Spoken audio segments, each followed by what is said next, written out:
RTV Audio. Descarga la nueva app y disfruta de los programas de RNE y nuestros podcasts originales. Espacio en Blanco. En Radio Nacional de España, con Miguel Blanco. 3 y 6, 2 y 6 en las Islas Canarias. Volvemos de nuevo, el misterio continúa. Esta noche hablando de CEMES y preparándonos para unos cuantos casos de terror que nos van a contar nuestros siguientes invitados. Ya veréis, si os gusta pasar miedo, quedaros un ratito. Lo escuchas luego cuando vayas para casa, ¿vale? Alejandro Agudo, que le ponía yo otro apellido, está con nosotros hablándonos de experiencias cercanas a la muerte. Redes sociales abiertas por si queréis intervenir. Nos quedan 10 minutitos. Espera, hay un comentario. Aquí en México está el caso de los graniceros. Personas que les cae un rayo y pasan por algo que podríamos considerar una ECM y regresan con la capacidad de invocar a la lluvia. Qué curioso. ¿Habías oído esto? Bueno, esto concretamente no. Pero no es raro y de hecho, efectivamente hay un capítulo también del libro que está dedicado a las capacidades, digamos, paranormales después de una ECM. Algo pasa en ese estado, en ese viaje, que algunas de estas personas, pues se traen alguna capacidad, pues como esta que cuentan desde México, o telepatía o precognición. A veces para toda la vida, a veces les dura un cierto tiempo, eso es curioso, pero sí algo pasa en algunos de estos casos que hay capacidades paranormales posteriores al ECM. Vale, cuéntame el que quieras. Teníamos hasta 10 casos diferentes.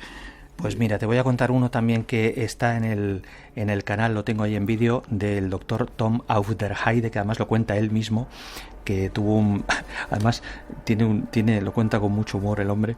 Este es un especialista en reanimación cardiopulmonar y cuenta que su primer día de ejercer como médico, tenía un médico al lado, supervisor, etcétera. Pues estuvo de guardia y el médico supervisor le dijo: tranquilo, que si pasa cualquier cosa me llamas, yo estoy y tal. Pero por la noche a las 4 de la madrugada se va el médico supervisor y él se queda solo de guardia. Y justo en ese momento le llaman que hay un paciente con un paro cardíaco. Y él ya empieza a lamentarse y decir: madre mía, qué mala suerte la mía, etcétera. Sube y efectivamente un paro cardíaco, empiezan a intentar reanimarle, etcétera, y mientras le está reanimando él está pensando todo el rato: este tío que me ha dejado solo aquí ante el peligro, este médico se va a acordar de mí, intentando salvarle la vida al otro, etcétera.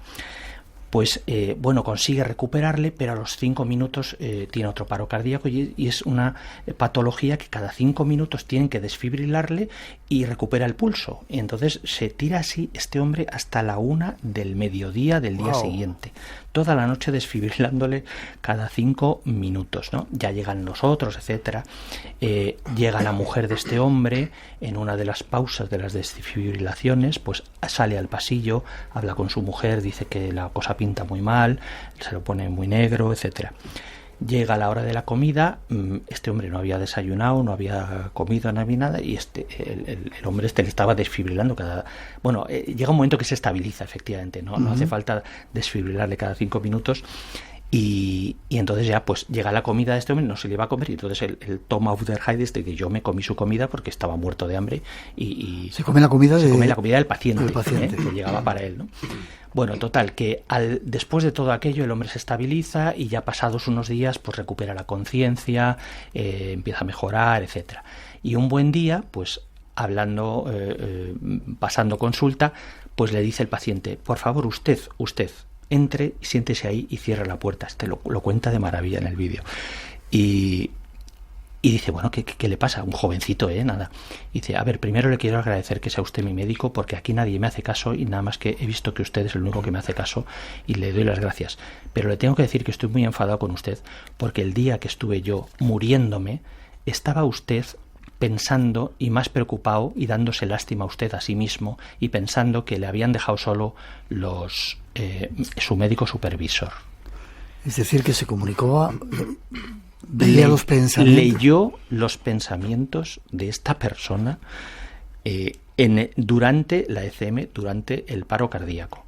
Esto es una cosa que no es rara, Y yo me he encontrado ya con unos cuantos casos en los que es que como se lee, y hay otros casos, hay un caso muy bonito de Jeff Olsen en Estados Unidos, que escribió luego un libro que el libro lo tituló I Knew Their Hearts. Yo vi sus corazones, hablando de los médicos que estaban reanimándole, ¿no? Es decir, que hay una especie de ultraconexión, ultracapacidad de conexión durante la ECM de sentimientos y hasta de pensamientos, de leer los pensamientos de las personas que están cerca, ¿no? Y este hombre, no solamente eso, sino que le contó que había visto cómo había hablado con su mujer fuera en el pasillo, que por cierto le dijo, usted fue bastante pesimista con mi mujer, ¿no? Pues mire, aquí me he recuperado. Y después, para colmo, se comió usted mi comida, que le vi también, ¿no? Entonces el otro ya no sabía dónde meterse, ¿no? Pero le dijo, lo que quiero es que me explique qué me ha pasado. Y este hombre, jovencito, pues no tenía ni idea, ¿no? Habló con el capellán le dijo, estas cosas no están en la Biblia, y le mandó a paseo. Habló con el psiquiatra le dijo, esto es imposible, le mandó a paseo. Y a partir de ahí, este hombre empezó a intentar leer, leyó a Raymond Moody, empezó a intentar enterarse de qué era aquello, ¿eh? Por eso también es un caso bonito e importante de que un personal sanitario tiene que por lo menos saber lo que es esto, ¿no?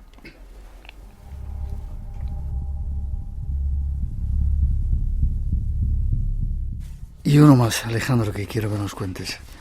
Pues mira, hay un caso muy interesante, muy elocuente también, de un niño de 9 años, americano, se llamaba Eddie Cuomo, que estuvo pues con unas fiebres muy fuertes. Es decir, no siempre hay paro cardíaco, digamos los casos más espectaculares quizá son los de paro cardíaco, pero no siempre hay paro cardíaco. A veces es por una hipovolemia, a veces es por una lipotimia. Yo conocí algún caso de ECM leve, pero se veía claramente que era un ECM por un simple desmayo, ¿no? O sea que el disparador, digamos, no está muy claro, ¿no?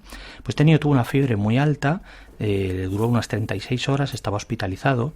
El doctor era el doctor Dale, y cuando se recuperó, pues le dijo a sus padres, he estado en el cielo y he visto al abuelo Cuomo y a la tía Rose que habían fallecido y todas estas cosas, ¿no? Entonces, bueno, el padre, pues nada, sí, hijo, tranquilo, estaba un poco violento, le pidió al doctor Dale que le diese un sedante, que el niño estaba como muy nervioso. Pero entonces, y no le hizo mucho caso, dice, bueno, este niño, pues nada, el delirio de la fiebre y todas estas cosas, ¿no? Pero el niño apostilló al final. Es que también he estado con Teresa, y Teresa, que era su hermana mayor de 19 años, y Teresa es la que me ha dicho que yo me tenía que volver. Entonces el padre ya se empieza a mosquear, y Teresa estaba en la Universidad de Vermont estudiando, estaba viviendo allí, estaba lejos, ¿no? Era la época en la que no había móviles todavía, ¿no? Entonces el padre coge el teléfono, llama a la universidad, y en la universidad le dicen que Teresa ha muerto la noche del día anterior súbitamente en un accidente de tráfico. Wow. Nadie lo sabía, nadie se había enterado. Habían intentado ponerse en contacto con los padres, no lo habían conseguido porque estaban en el hospital con el niño, y nadie lo sabía. Y esto es un caso de verificación comprobada por tercera persona en la fase trascendental de la ECM, no en la experiencia extracorpórea, sino en la fase trascendental. Es decir, que el niño que estaba con esa experiencia vio a su hermana que había muerto, que no se sabía que había muerto, y la hermana le dijo, no es tu momento, regresa. No es tu momento, te tienes que volver. Mira cómo ha puesto la carne de gallina. Esto además es un caso muy interesante porque hay una teoría que intenta explicar las ECMs de forma parapsicológica, diciendo, a ver, el paciente no ha vivido esas cosas realmente, pero son los que hay alrededor los que le transmiten todas estas cosas telepáticamente, ¿no? Hay que admitir la parapsicología, pero es que en este caso ni eso. Los padres no sabían nada. No sé si quiero que te vayas tan... Hay el caso del médico George Rodonaya, si este es un ruso. 2 minutos, si me lo cuentas, ¿vale? Sí, este es un ruso, este también lo pilló esta Atwater, que habló con este hombre, aunque ya murió después, con George Rodonaya y con su mujer Nino Rodonaya, y los autores también se pusieron en contacto con ella. Otra cosa buena del libro es que los autores han intentado siempre ponerse en contacto con las fuentes originales, ¿no? Y bueno, pues este es un médico que se lo cargaron, además parece que fue el KGB, porque era un disidente, esto es de la la época en el año 76 en Rusia. Y debió ser un viernes, porque el cadáver lo llevaron al hacer la autopsia el viernes por la tarde, y entonces los médicos certificaron la muerte. Certificaron la muerte de este hombre, pero no le hicieron la autopsia. Dijeron, bueno, lo metemos en la cámara frigorífica y ya le haremos la autopsia el lunes. El lunes llegan, abren, sacan el cadáver, y cuando empiezan a cortar con el bisturí, ¡paf! Este hombre abre los ojos. Primero se asustan, piensan que es un reflejo, pero ven que no, que este hombre está vivo, increíblemente está vivo. Y le habían visto bien, le habían certificado bien la muerte, el tal. Entonces este hombre se lo llevan a la UCI e intentan recuperarle. Está el tío fatal, tiene la lengua hinchada, está destrozado. Estuvo luego con problemas de salud toda la vida, ¿no? Pero estuvo mucho tiempo y consiguen recuperarle, ¿no? Al final, después de mucho tiempo. Y lo primero que dice cuando el tío consigue empezar a hablar es que por favor atiendan a un bebé que está llorando en la maternidad de al lado, que tiene la cadera rota, y la tiene rota de esta forma, porque este tío era médico, el George Rodonaya era médico, y tiene la cadera rota de esta forma, y está llorando y nadie sabe que tiene la cadera rota. Durante la ECM, dice él, contó luego que se había sentido atraído por el llanto de un niño y se había ido y había hablado, dice el tío, había hablado con el niño y había visto cómo tenía la cadera rota, y había hablado con el niño, un bebé recién nacido. Bueno, pues efectivamente fueron a la maternidad y efectivamente le hicieron una radiografía y tenía rota la cadera exactamente como decía este hombre. Y averiguaron que había una enfermera, que el niño se le había caído cuando le estaba manipulando, la echaron, etcétera. Pero la otra percepción, tú fíjate que estuvo un fin de semana entero de ECM, digamos, ¿no? Bueno, pues durante ese fin de semana hay otra percepción telepática increíble que fue con su mujer, porque su mujer le habían dicho que había muerto.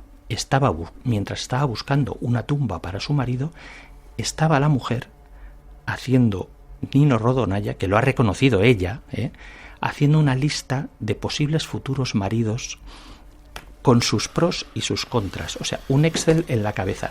Y el George Rodonaya vio esos pensamientos, como este otro caso que hemos dicho, como el del Tom Aufderheide, vio esos pensamientos, y cuando consiguió hablar con su mujer, le dijo, tú estabas pensando en este por esto y por esto, en este por esto y por esto. Le leyó la lista de lo que había tenido en su cabeza.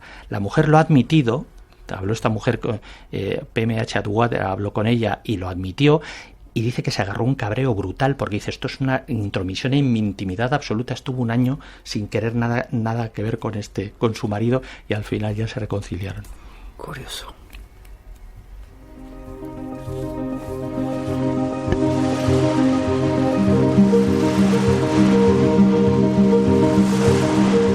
Nos preguntan que el spoiler de antes que era, es que vieron que estaba, cosas que pasan en la vida. Alejandro, ha sido un placer estar contigo. Creo que tienes que volver más veces al programa a contar todas estas cosas. Cuando queráis. Quizá el resumen sea que haya esperanza. Después de esta historia, el yo continúa, el yo no muere. El yo no muere, está clarísimo. ¿Forma de contacto contigo si quieres saber algo más de este libro, de tu trabajo? Pues tenéis el canal en YouTube, el canal que yo tengo, lo buscáis como Alejandro Agudo ECMs, y ahí tenéis toda la información y todas las entrevistas que voy haciendo. Ha sido un placer que hayas estado aquí. Igualmente. Sigue escribiéndonos esas cartas tan bonitas, y ya sabes que el Espacio en Blanco es tu casa también. Muchísimas gracias, Miguel. Gracias a ti, gracias. 3:20, 2:20 en las Islas Canarias. Cambiamos de escenario, nos preparamos para historias fuertes y saludamos a Alma, la oyente más joven, dicen, del Espacio en Blanco, una de ellas, que tiene algo que decirnos. Radio Nacional de España, la que quieres. Hola, ¿se puede? Buen fin de con Pilar Socorro. Y este domingo tenemos un menú que no se lo salta a nadie. Música, humor y muchas ganas de que se lo pasen bien con nosotros. Buen fin de en Radio Nacional. Este domingo a las 4 de la tarde, las 3 en Canarias. ¿Te lo vas a perder? Campeón olímpico y medalla de oro, el equipo de España. El espíritu olímpico vuelve a Radio Nacional de España. Formidable. Faltan 5 días. Formidable. París 2024. Nous étions formidables. RTV, la que quieres. Buscas respuestas a nuestras mismas preguntas. Estás en el sitio indicado. Estás en Espacio en Blanco, con Miguel Blanco. El domingo a las 2 de la madrugada, en Radio Nacional. Saludos, Miguel y equipo. Adiós.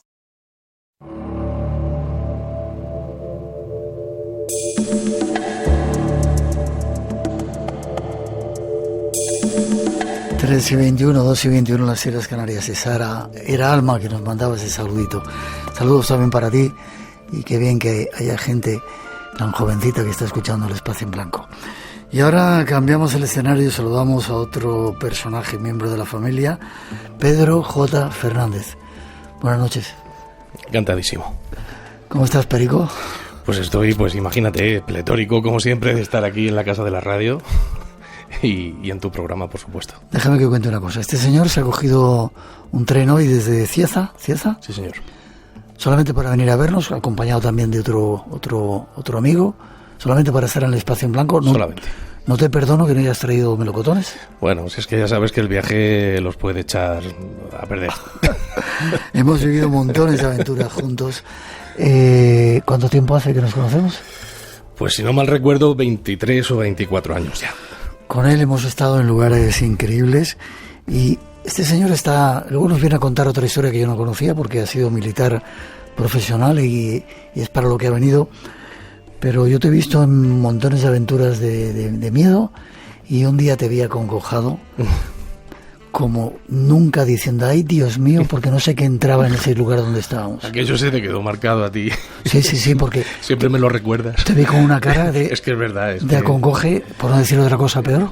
Es que como es tan difícil vivir estas cosas, que cuando uno consigue encontrarse con ellas... es que se cae todo el techo de la cordura sobre uno, y entonces ¿a dónde nos vamos a coger? ¿Qué es lo que podemos decir? Y tampoco vamos a salir corriendo. Entonces pues son momentos que se pasan de aquella manera, pero hay que apechugarlos, y tú has vivido unos cuantos con nosotros y... Vamos a recordar uno, si no te importa. Bueno, sí. Déjame que te diga, sí. Tienes ¿cómo se llama la academia que tienes? Voceando. Aparte de dedicarse a cuestiones misteriosas y hacer investigaciones con Pedro Amorós y otros cuantos locos, entre los cuales yo me cuento, se dedica a formar a gente que hace cosas de doblaje. Ha venido jorobado de la garganta, por eso le oiréis un poco... Los aires acondicionados son nuestro peor enemigo, sí, para los que trabajamos con la voz. Sí, señor. Pero bueno, haremos el esfuerzo. Vale, déjame que recordemos eso. Lo hemos puesto montones de veces. En internet está como el día que pasamos tanto miedo. Uh-huh. Ponemos otra de las secuencias. Son 2 minutitos. Uh-huh. ¿Podéis hacer saltar el sensor de movimiento que hay en la cámara? Me cago en la leche. ¿Podéis hacer saltar el sensor de movimiento que hay en la cámara?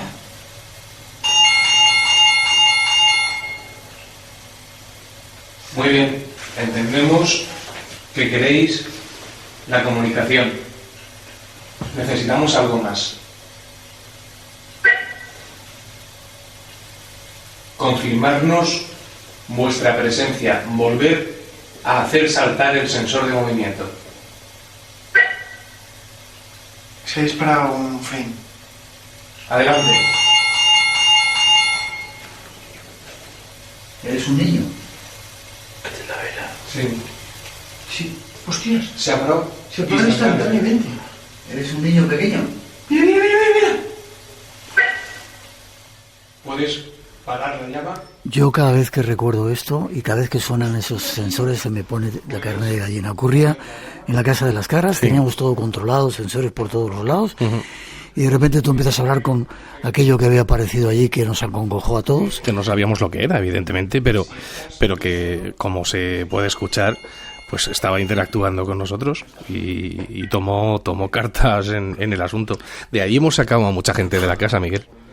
hemos hecho muchos programas de reportajes de televisión y cámaras, redactores nos han dicho, por favor, sacarnos de aquí. Yo recuerdo precisamente un programa que hicimos para Televisión Española, para el programa de Hora Cero, precisamente de Belmez, que a las 3 y pico de la mañana, porque siempre coincidía esa hora, 3 y pico de la mañana, que ya llegó un momento que nos dijeron, por favor, sacadnos de aquí.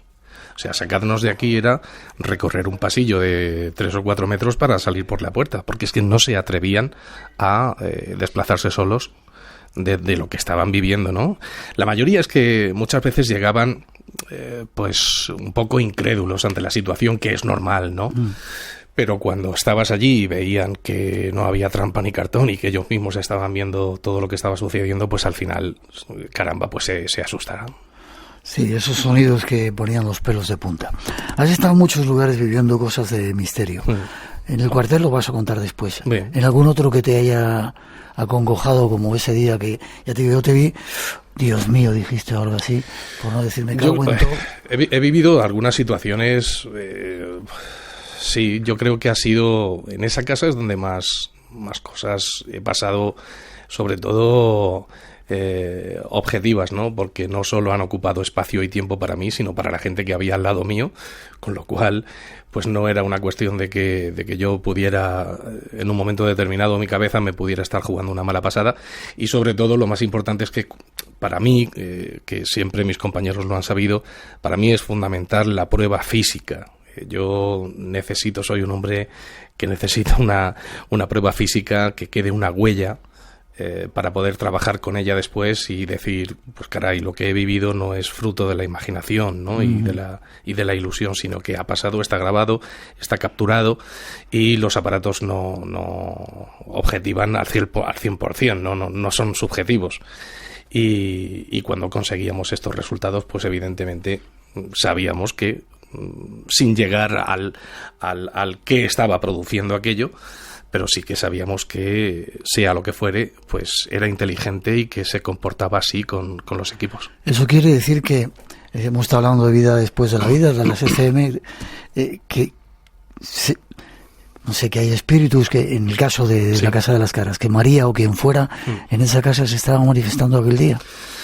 Pues como una prueba de la pervivencia de que seguía estando allí.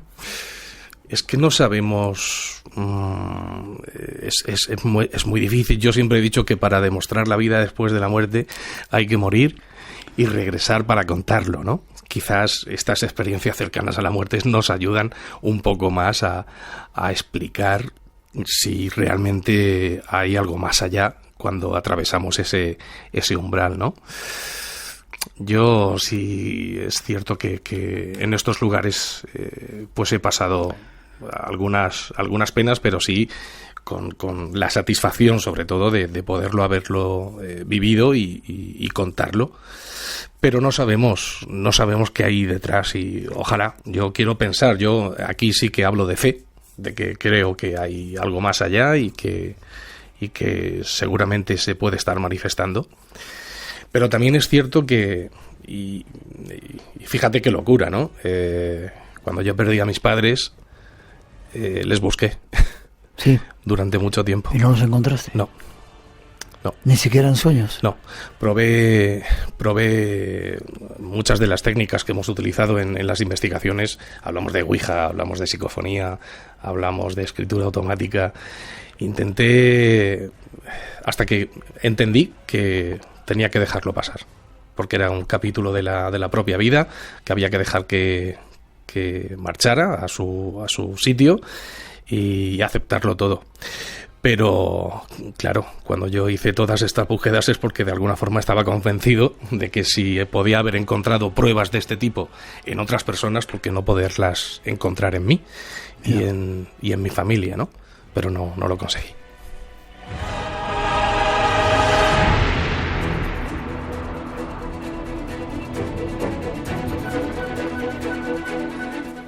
Vamos con la locura de por qué has venido al programa, aparte de por vernos, cosa que me encanta. Yo no sabía que había sido 3:30, 2:30 en las Islas Canarias. No sabía que había sido militar profesional. Sí. Del 92 al 2001. Sí. Hay mucha gente que cuando le digo que llevo 30 años en el mundo de la profesión de la voz... ¿Se te ha arreglado ya, no? ¿Estás mejor? Un poquito, sí. Vale. Que llevo 30 años y que además estuve casi 10 en un cuartel, no les cuadran los números, ¿no? Y es que yo utilizaba 2 trajes, el traje de la radio y el traje militar. Yo cuando regresaba del cuartel me quitaba el traje de romano que decíamos nosotros y yo me vestía mi atuendo radiofónico y me iba a lo que verdaderamente me llamaba, que era la radio. Y todas estas cosas, yo empecé en la radio en el año 1991, concretamente, en el mes de agosto, y entré en el cuartel en el año 92, en el mes de junio. ¿Pero porque tenías que hacer la mili obligado o porque te gustaba? Porque llegó el momento en que me mandaron la famosa carta para irme al servicio militar y yo por entonces ya tenía mis cositas de alergia y le dije a mi padre, recuerdo que le dije a mi padre, vamos a ver si puedo librarme por la alergia que tengo, pero no fue así. Con lo cual, cuando vine a casa y pensé lo que pensé, dije, pues antes de que me manden a cualquier sitio que no quiera yo y tenga que estar haciendo un gasto horrible a la casa y además que me manden a Honolulu, pues me voy al ejército de voluntario, cobro por ello y además no hago gasto en la casa. Mi padre me decía que estaba loco. Ayer me dices que vaya a librarte y hoy me dices que te firme porque eres menor de edad para irte al ejército. Y me fui. Vale, ¿a dónde te fuiste? Primero me fui a la Academia de Zaragoza, donde hice los periodos básicos de instrucción y ya pues me destinaron, una vez que ya firmamos los contratos, me destinaron al cuartel de artillería antiaérea número 73, al regimiento 73 de artillería antiaérea de Cartagena. Y allí llegué en Los Dolores, sí, en Los Dolores, Cartagena, sí. Era una barriada de Cartagena. Aún estaban el periodo del servicio militar activo con todo el mundo. Y allí que llegué yo, pues siendo pues un joven menor de edad, con 17 años, estaba a punto de cumplir los 18. Y allí me encontré con una etapa nueva en mi vida, como decían los abuelos, para hacerme un hombrecito. Te hiciste un hombre, claro. Te hiciste un hombre. Y te pillaba cerca de casa, por lo menos, ¿no? Me pillaba a 100 kilómetros. El primer año estuve allí viviendo y luego, pues con lo que ya me fueron pagando, me compré mi coche y todos los días iba y venía al acuartelamiento. Sí. Sí. ¿El cuartel estaba cerca de un cementerio? El cuartel estaba no cerca, estaba al lado del cementerio de Los Dolores. El cuartel tenía como dos zonas, que esas 2 zonas las atravesaba una carretera que comunicaba el pueblo de Los Dolores o la barriada de Los Dolores con el cementerio de la zona. Y además era la carretera que usábamos para entrar al acuartelamiento. Y evidentemente, pues cuando yo llego la primera vez, yo creo que como todo el mundo, ¿no? Los camposantos siempre pues tienen esa cosa, ¿no? Ese brillo, especialmente pues por la noche, pues cuando los ves y las lucecitas, es que caramba, estaba tan al lado que cuando llegaba el autobús con la tropa allí, pues se veía todo y claro, tú entrabas ya al cuartel y no, pero sí, compartían prácticamente valla. Vale, ¿y qué pasaba en ese cuartel? ¿Qué había pasado?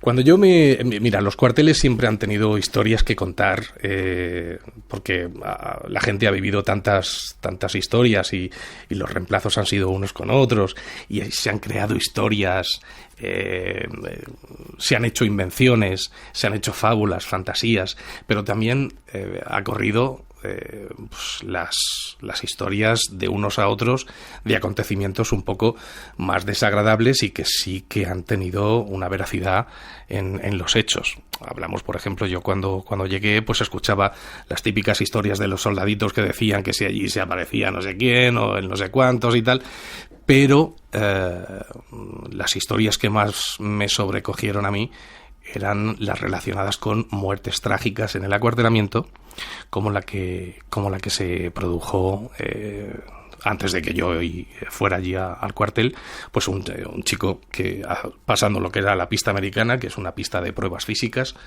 pues tuvo la mala fortuna de caer mal caído y murió. Y se le hizo una misa allí y aquello pues evidentemente pasó, eso fue el dime y direte de muchos años y muchas generaciones Y fue una historia, una de las primeras historias que yo conocí allí. Y la otra fue el suicidio de un chico que por diversas causas pues lo encontraron en la garita y estaba fallecido.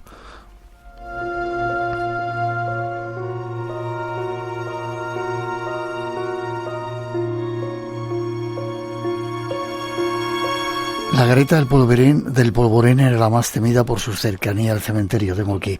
¿Qué pasó? Pues mira, entrábamos de guardia, 2 grupos, uno para el sector, como os he dicho, el cuartel tenía 2 sectores, el sector este, y que lo mandaba un sargento primero, que era el primer comandante de la guardia, y luego entrábamos el segundo comandante de la guardia con otro grupo de chicos, de soldados, para vigilar el sector oeste, que era donde estaba el cementerio. Y... ¿Tú eras suboficial ya entonces? Yo tenía la categoría, no era suboficial como tal, pero sí que hacía los servicios de suboficial en guardia, segundo comandante de la guardia. Con lo cual yo tenía a mi cargo, pues tenía 8 soldados y 2 cabos. Y bueno, pues nadie quería la garita del Polvorín. Cuando hacíamos los repartos, vigilar la garita del Polvorín por la noche pues no era agradable, porque era la que estaba al lado de la valla del cementerio, y allí a las 2 o a las 3 de la mañana uno solo con un fusil y sin más protección que la propia noche, pues daba mucho que pensar. Y bueno, pues yo lo que hacía era a las 2:30, 3 de la mañana salía de mi centro de control y siempre iba a hacerle una visita al que estaba en aquella garita, pues para hacerle un poquito la noche más llevadera y para comprobar que estaba en su sitio, en fin. Y casi siempre me lo solía encontrar a los chicos debajo de la farola del Polvorín, del miedo que tenían, ¿no? No subían a la garita porque desde ahí se veían las tumbas y tal. Bueno, pues aquella noche, regresando, recuerdo que llevaba perfectamente mi gorra, mi prenda de cabeza la llevaba en la mano, y regresando de la garita del Polvorín a mi centro de control, al cuarto de mando, la puerta principal de la unión de servicios de la unidad de servicios del acuartelamiento, que era un barracón que teníamos cerca de la garita del Polvorín, aquello había sido cerrado durante el fin de semana porque allí no quedaba nadie. Todo el mundo se había ido de permiso a su casa, y escuché cómo se cerraba una puerta, que era una puerta de doble aluminio con cristal, se cerró detrás a mis espaldas. Y yo decía, caray, me la he dejado abierta, porque además esa puerta la custodiaba yo, que llevaba las llaves, y decía, me la he dejado abierta, me doy la vuelta y la cierro. Pero cuando me acerqué a la puerta estaba completamente cerrada. Al darme nuevamente la vuelta y comenzar a andar otra vez, no había andado más de 15-20 metros, cuando vuelve a sonar un golpetazo que me hace de nuevo volver y decir, la puerta tiene que estar abierta, porque si ha golpeado es que está abierta. Volví a comprobarlo y la puerta estaba completamente cerrada, y las llaves en mi bolsillo. Hasta que sucedió una tercera vez. Y cuando sucedió la tercera vez, entonces ya me fui a por la gente al cuerpo de guardia. Porque ya intuía que alguien por dentro, que había alguien dentro, y que evidentemente era el que estaba dando los golpes. Y bueno, pues le dije al cabo que levantara a la gente que estaba descansando, y entre todos dejé el cuerpo de guardia con gente, evidentemente, pero me llevé a 6 chicos para allá, armados. Le dije lo que había pasado. ¿Y cuál es mi sorpresa? Que ahí es donde empiezan a ponérseme los pelos de punta conforme estoy llegando a ese barracón cerrado, que me encuentro las 2 puertas completamente abiertas de par en par. Wow.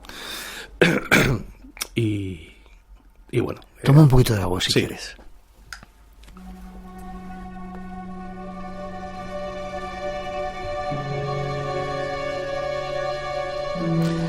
Las 2 puertas abiertas, ¿sí? Era como una invitación. Era como entrar. Y yo decía, no puede ser. Si las llaves están en mi bolsillo, ¿cómo es posible que estén las puertas abiertas? Le dije a la gente que las puertas habían estado cerradas, que yo mismo la había intentado abrir y que estaban completamente cerradas. Total, les dije, hay alguien dentro y tenemos que sacarlo. Todos los chavales se pusieron nerviosos, les dije que por favor llevaran mucho cuidado, que no se escapara ningún tiro, porque claro, íbamos armados y si me escuchaban a mí disparar, que ellos abrieran fuego, pero si no, un tiro en un acuartelamiento es una cosa muy grave.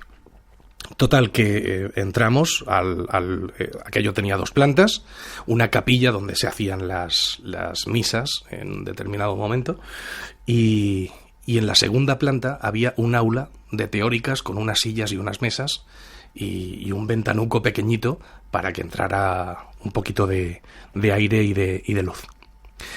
Y ahí empezamos a escuchar un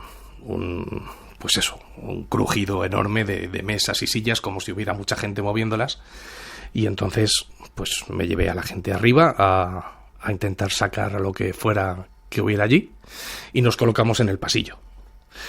Y coloqué para que no, si hubieran tiros, no nos disparáramos entre nosotros, coloqué a 2 personas acostados, 2 rodillas en tierra y 2 en pie, y yo me eché delante para abrir la puerta del pasillo. Cuando fui a abrir la puerta de aquella aula de teóricas, conforme yo bajaba el picaporte, alguien por dentro lo estaba subiendo. Estaba haciendo la misma fuerza que yo, pero al contrario, para que no entrara. Y entonces en ese momento yo solté el picaporte porque me dio miedo. Y ahí ya es cuando hice la señal a los chicos diciendo: aquí están y tenemos que sacarlos, ojo, porque no sabemos lo que nos vamos a encontrar. Y con las mismas pues eché para atrás, di una patada a la puerta, rompí la cerradura y me tiré a uno de los lados de la habitación para que si hubiera habido tiros no me hubieran llegado. Y en ese momento grité: cabo, la luz, la luz, la luz. Uno de ellos entró. Las mesas estaban como si hubiera sido palomitas de maíz saltando de un sitio para otro, y no había nadie dentro. ¿No había nadie dentro? No había nadie dentro. No. ¿Y cómo se puede explicar? Pues eso es lo que me dijeron a mí los chavales. Me miraban y como yo era allí el que llevaba la graduación, intentaban que yo explicara qué estaba pasando. Y yo les dije: mirad, no me preguntéis porque habéis visto y oído lo mismo que yo. Entonces yo no sé qué es lo que ha pasado, pero se nos quedó cara de esto que es. Total, que como les vi bastante alterados, igual que yo, pero claro, yo tenía la cabeza visible de aquel grupo, yo tenía que estar pues muy frío. Les dije: vámonos, y seguimos haciendo la guardia, aquí no hay nadie, algo ha pasado, pero no sé lo que puede haber pasado. Total, que cerré la puerta y con una cuerda que siempre llevábamos en el bolsillo, pues lié un poco el picaporte como pude para cerrarla. Y cuando empezamos a andar por el pasillo, aquellas mesas y sillas comenzaron otra vez a moverse. Wow. Y empezaron a saltar. Y ahí sí que no nos dio la cabeza para otra cosa más que para correr. Empezamos a correr y salimos fuera corriendo.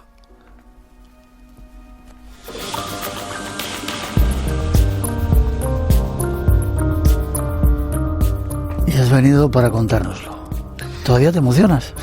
Me emociono porque son cosas que hemos vivido y que yo digo que vivimos, que fue lo que pasó, ¿no? Porque yo, conforme pasó aquello, yo ya me vi con la poca capacidad de mandar a nadie a ningún puesto. Yeah. Todos nos quedamos allí diciendo: bueno, pues protegemos el cuartel como buenamente podemos, y mañana tengo un problema.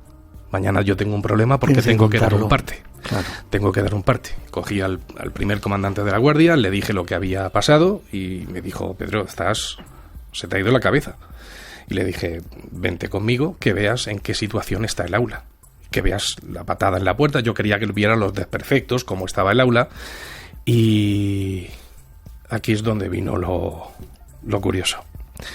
A la mañana, cuando amaneció y se vino el compañero conmigo, abrí la puerta, que nuevamente las llaves no habían salido de mi bolsillo. Subimos arriba y cuando vio el golpetazo en la puerta me miró y me dijo: pero ¿qué ha pasado? ¿Qué has hecho? Digo: ¿qué has hecho? Entra y mira el aula. Las mesas y las sillas estaban colocadas perfectamente. Wow. ¿Y lo visteis todos? Lo vimos todos. Vale, por eso te gustó y te metiste en el mundo del misterio, ¿no? Yo creo que eso fue lo que me hizo pensar que hay algo más y que tenía que cazarlo antes o después. Y alguna vez lo hemos hecho juntos. Ha sido un placer. No te perdono que no me hayas traído melocotones desde Murcia. ¿Forma de contacto contigo? Bueno, pues nada, a ver si es para cazar fantasmas, ya lo has dejado. Ya hemos llegado tarde casi. Vale.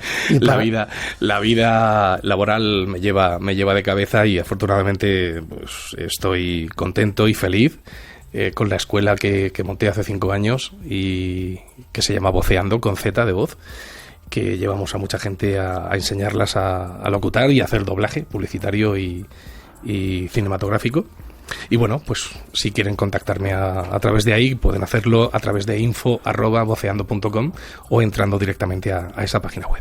Ha sido un placer verte, que hayáis venido desde Cieza para darnos un abrazo y que nos cuentes. Por supuesto. 3:46, no tenemos mucho más tiempo, pero está esperando Juan Gómez para contarnos una historia. Preparaos, que la cosa viene dura, ya veréis.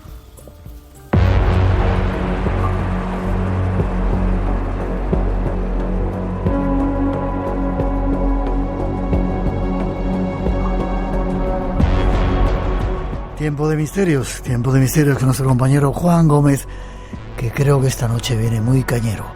Buenas noches, Juan. Muy buenas noches, como siempre, Miguel, un placer. También para nosotros que estés aquí.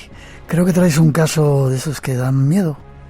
Es un caso, creo que decir la palabra miedo se queda corto. Yo creo que es un caso aterrador, terrorífico. Yo no sé si existe quizá un calificativo para expresar lo que esta noche vamos a conocer y vamos a escuchar, sobre todo aquí en el Espacio en Blanco, que desde luego, sí, nos va a poner los pelos de punta, sobre todo porque no hablamos de cosas que pudiéramos, vamos a decir, que lucubrar si son ciertas o no.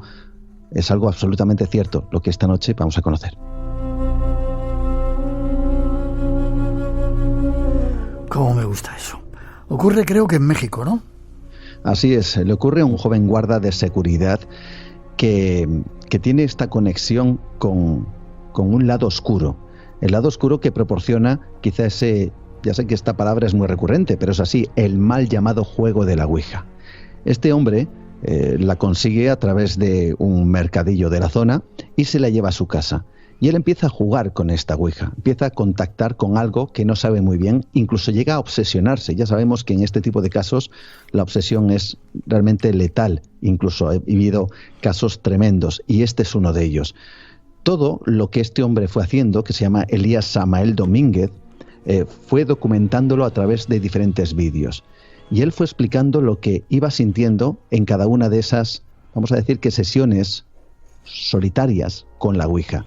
Hasta que él tiene una percepción extraña. Él de repente empieza a perder, vamos a decir que aspectos de la salud importantes, empieza a enfermar y llega un momento en donde la familia le tiene que llevar al hospital. Y ahí vive lo que nos va a contar ahora mismo.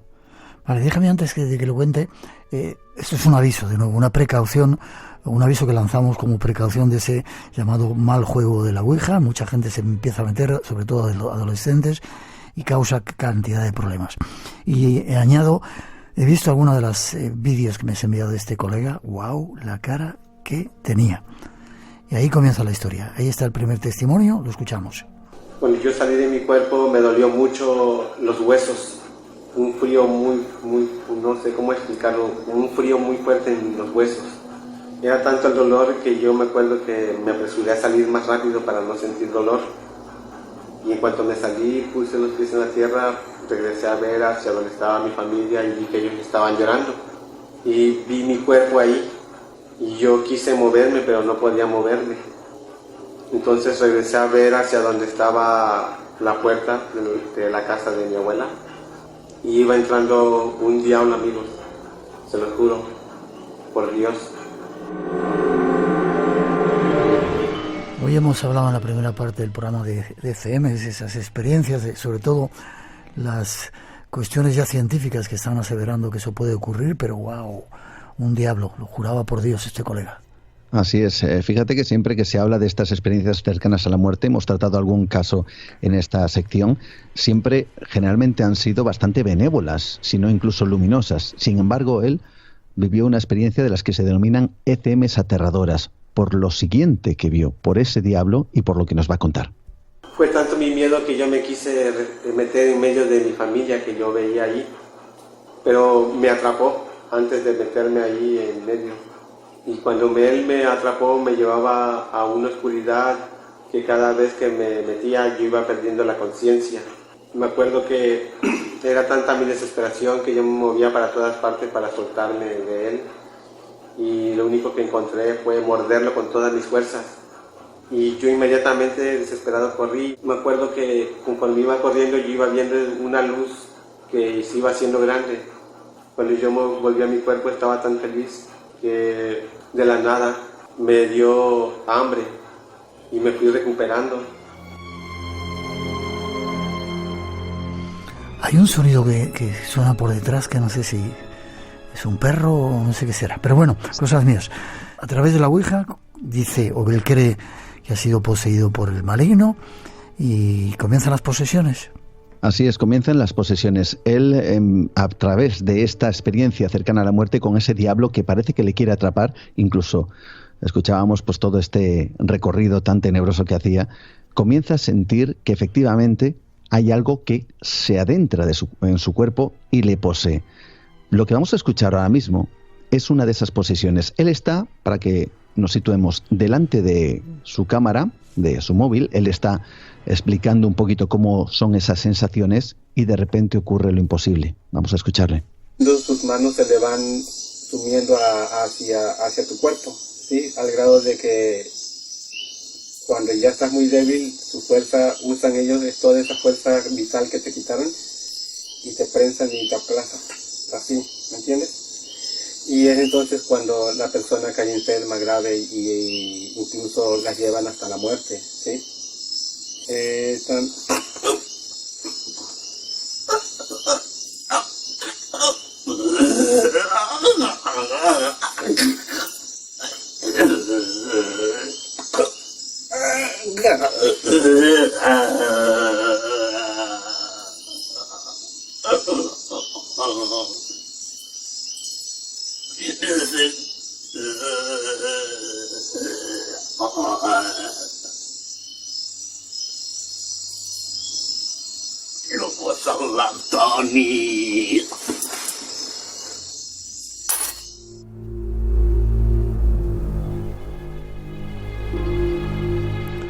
Esto sí que da miedo. Mientras estaba grabando, le sale esa voz como si alguien le estuviera poseyendo. Así es, y además tiene lo que parece ser esa xenoglosia, ese hablar con otro idioma, o lo que parece, desde luego no ser castellano o español en este caso. Es realmente impactante. Él intenta, diferentes vías, sobre todo a través de rituales, para, de alguna forma, expulsar eso, lo que sea, que está atosigándole, que incluso él asegura que le posee de vez en cuando. Así que empieza a crear un altar con la Ouija, pone una serie de elementos muy oscuros. No voy a reproducir qué clase de elementos son porque es terrible lo que este hombre hace, pero él cree que eso que tiene que hacer es lo que le va a liberar de este demonio. Bueno, pues hay un momento determinado en donde está en su casa, en su pequeña habitación, ve que empieza todo a moverse, esto lo recoge y lo graba en vídeo, salta la Ouija de ese pequeño altar sin que nadie aparentemente lo toque, y de repente le empieza a volver a notar como un mareo y después, una vez más, la posesión. Sí, tengo miedo, me debilita, pero la verdad sí tengo mucho miedo, ya que la energía que se siente aquí es algo fuerte. No. Perdón, amigos, me siento mal. Estoy muy mareado, creo que me quiere pasar otro tipo de esas cosas, otra posesión, pero estoy haciéndome lo más fuerte que puedo.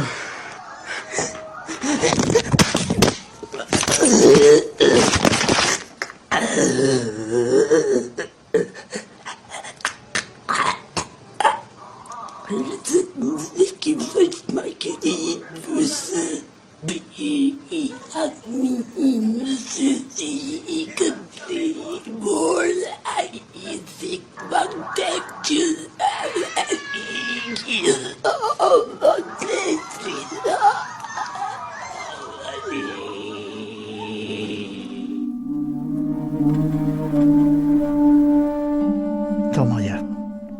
No digo nada. Tremendo, ¿eh? Wow. Bueno, pues este hombre sigue de alguna forma, intenta llegar a un pacto con ese ser. Así que una vez más, utiliza la Ouija contacta supuestamente con este diablo y llegan a un acuerdo. El acuerdo lo cuenta Elías en uno de esos vídeos, un acuerdo que mejor le escuchamos. Una parte del pacto es que después de 15 años él podía quedarse con mi cuerpo. Así que tengo mucho miedo porque ya se acerca el día y sé qué va a pasar conforme va pasando todo esto. Creo que no hay vuelta de hoja para mí.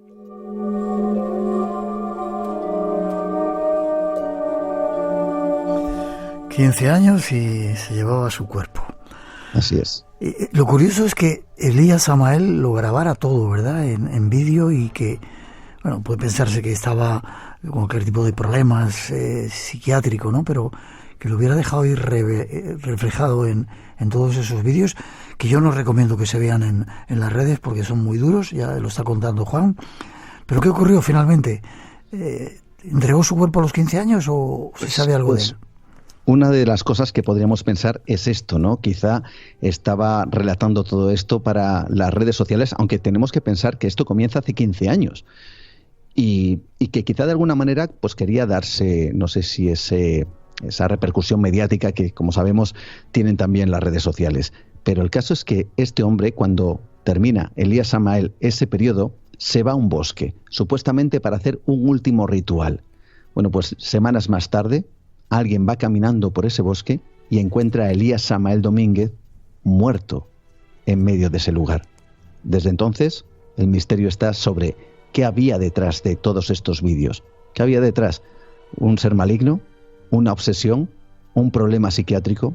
El misterio, una vez más, nos envuelve, Miguel.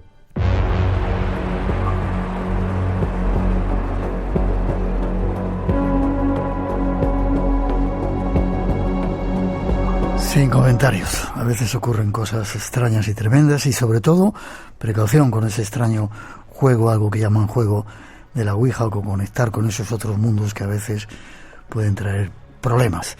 ¿Forma de contacto contigo, Juan?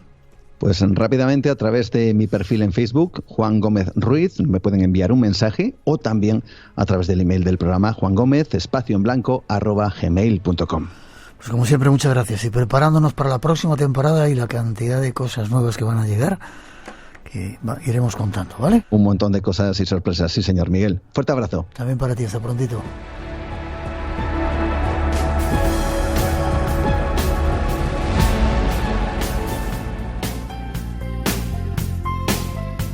Ahí terminamos. ¿Queríais historias de terror? Nos lo contó Juan Gómez. Por hoy terminamos. Recordaros que mañana, último capítulo del Camino Interior, nos puede dar algunas claves de esa vida loca. Llegamos a Finisterre y tenemos algo que contar. La próxima cita en 7 días. Os dejamos ahora con la información de las 4 a las 3 en las Islas Canarias. No os perdáis el próximo programa del Espacio en Blanco. Terminamos temporada, aunque durante todo el mes de agosto va a haber una promoción especial del Espacio en Blanco. Ha sido un placer pasar este tiempo juntos. Nos vemos pronto.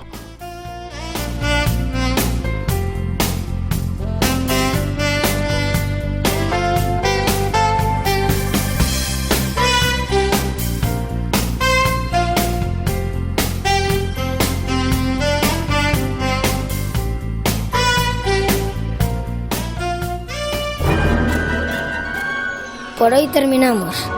Recuerda que tienes una cita con el misterio, aquí en Radio Nacional. Será dentro de 7 días, en el Espacio en Blanco. Hasta entonces, feliz semana.